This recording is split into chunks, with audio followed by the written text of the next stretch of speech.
Hi guys, it's me again. I wanted to um, do a video about my cerclage story. Um, I didn't know how I wanted to do it, if I wanted to do my story about my 22-week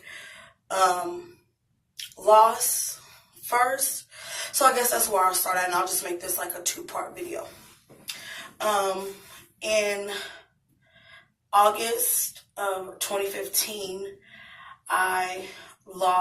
me and my husband lost a little boy from prom, which is premature rupture of membranes. I had just turned 22 weeks the day before, which was a Wednesday, and it was the 22nd of August. I was due December 28th. I woke up and my water had just broke. So I'm like, at this point, I really didn't even know what that meant. It didn't like hit me that, okay, there's really something wrong and your son might not be coming home.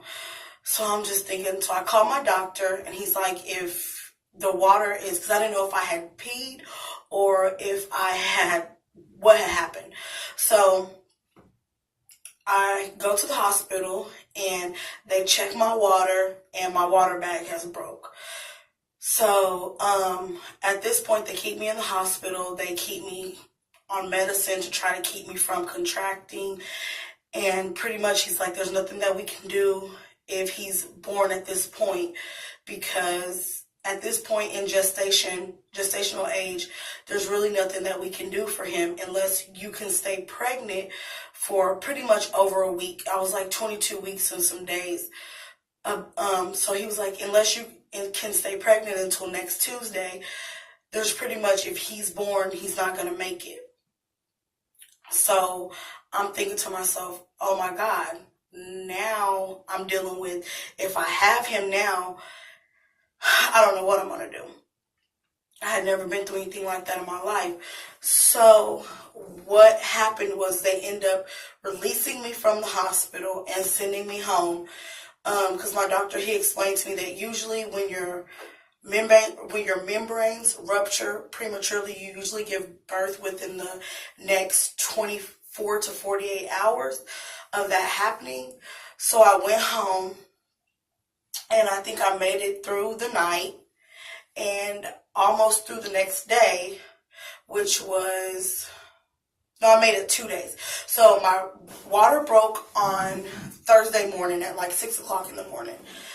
And I made it until Sunday. And then Sunday, I had to go back to the hospital. And I knew something was wrong because I felt like I was cramping. And I had been, with my son, I had been bleeding the whole pregnancy. So I guess that was a sign that something was wrong, because my doctor, after that, the specialist that I had when I was pregnant with my rainbow baby, she explained to me that that should have been a sign that something was wrong, because you shouldn't be bleeding 6 months into your pregnancy. So I ended up going into labor about 72 hours after my water broke with him.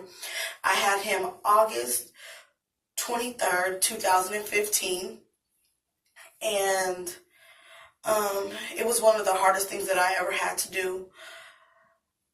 He was born, he lived for about 3 hours, and after that he passed away.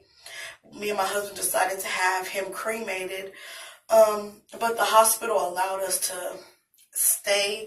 They said I could have stayed all night with him if I wanted to, but it was hard enough having to, every about 20 minutes while I was holding him, I let my family hold him, and about every 20 minutes after that, they would come check his heartbeat, because prior to him being born, they told me that he was going to be born, he wouldn't be alive. So about, I say, about 5 minutes before I gave birth, they checked my stomach and his heart was still beating. So they let me know that he's going to be born alive. And that changed everything for me because I felt like I had prepared myself to have him and him not be alive. And now, 5 minutes before I give birth, you're telling me, well, he's gonna be living. So I'm like, oh my God. Now I have to have him. Not only is he gonna be alive, but I know that I'm not gonna get to take him home. So that was like the hardest part for me. But I know everything happens for a reason, and I got to have the 3 hours with him. We all did, and I wouldn't change it. But that's going to be the first part of this video. If you want to hear about my cerclage story and my cerclage success, stay tuned for the next.